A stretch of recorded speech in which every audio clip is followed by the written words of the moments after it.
और अब बात जम्मू कश्मीर की, जहां पर आखिरी और तीसरे फेज के दौर के लिए जोर लगाया जा रहा है। सभी पार्टी जोर आजमाइश में जुटी हुई हैं, बीजेपी हो या फिर पीजेपी, नेशनल कॉन्फ्रेंस और कांग्रेस। सभी पार्टीज के दिग्गज और स्टार प्रचारक चुनावी अभियान में जुटे हैं। 1 अक्टूबर को तीसरे फेज की 40 सीटों पर वोटिंग होगी।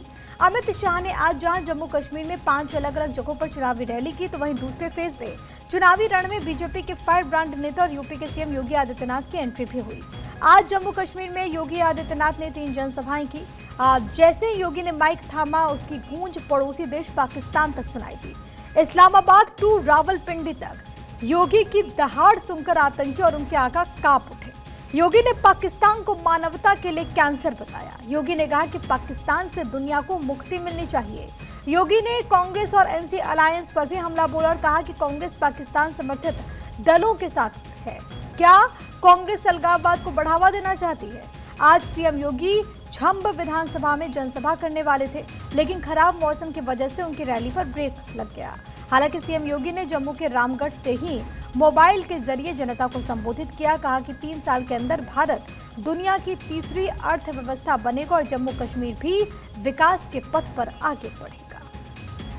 पाकिस्तान तो मानवता का दुश्मन है, ये मानवता का एक कैंसर है।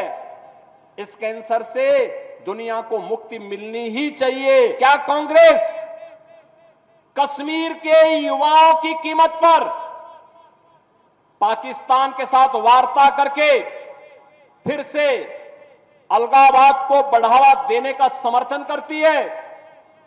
क्या कांग्रेस पार्टी पाकिस्तान के साथ एलओसी ट्रेड शुरू करने के नेशनल कॉन्फ्रेंस के निर्णय से फिर से बॉर्डर पार से आतंकवाद का पोषण करने का समर्थन करती है?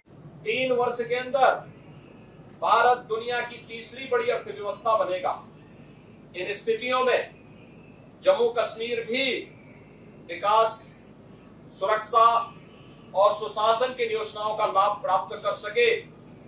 इसके लिए आवश्यक है कि हम लोग प्रवर्तमान अभियान में जम्मू कश्मीर विधानसभा के इस चुनाव में केवल और केवल भारतीय जनता पार्टी के चुनाव चिन्ह पर ध्यान दें। और इसके साथ ही गृह मंत्री अमित शाह ने जसरोटा में चुनावी सभा के दौरान एनसी और कांग्रेस पर हमला बोला। कहा कि सालों तक दोनों पार्टीज ने आतंकवाद को संरक्षण दिया। एनसी और कांग्रेस ने सालों तक जम्मू कश्मीर में आतंकवाद को संरक्षण देने का काम किया।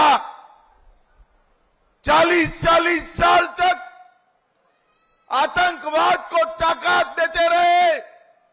जम्मू कश्मीर के 40,000 युवा शहीद हो गए, मगर उनको खोई पड़ी। वहीं योगी आदित्यनाथ की कल यानी कि 27 सितंबर को भी 2 चुनावी रैलीज होगी। प्रधानमंत्री नरेंद्र मोदी भी शनिवार को जम्मू में एक बड़ी जनसभा को संबोधित करने वाले हैं। तीसरे फेज में उधमपुर, सांबा, कठुआ और जम्मू के साथ ही कुपवाड़ा, बारामूला और बांदीपोरा जिले में चुनाव होने वाले हैं। हंदवाड़ा, शोपियां, सोपोर जैसी सीमावर्ती विधानसभा सीटों पर भी वोटिंग अंतिम चरण में ही होगी।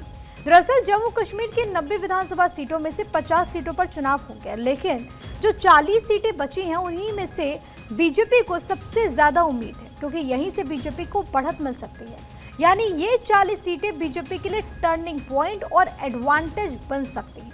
यही वजह है कि सीएम योगी और अमित शाह के कंधों पर इस चरण की जिम्मेदारी डाली गई और दोनों दिग्गजों ने आज ये दिखा दिया कि तीसरे चरण में किस तरह एक स्ट्रैटेजी के तहत वो जुटे हुए हैं।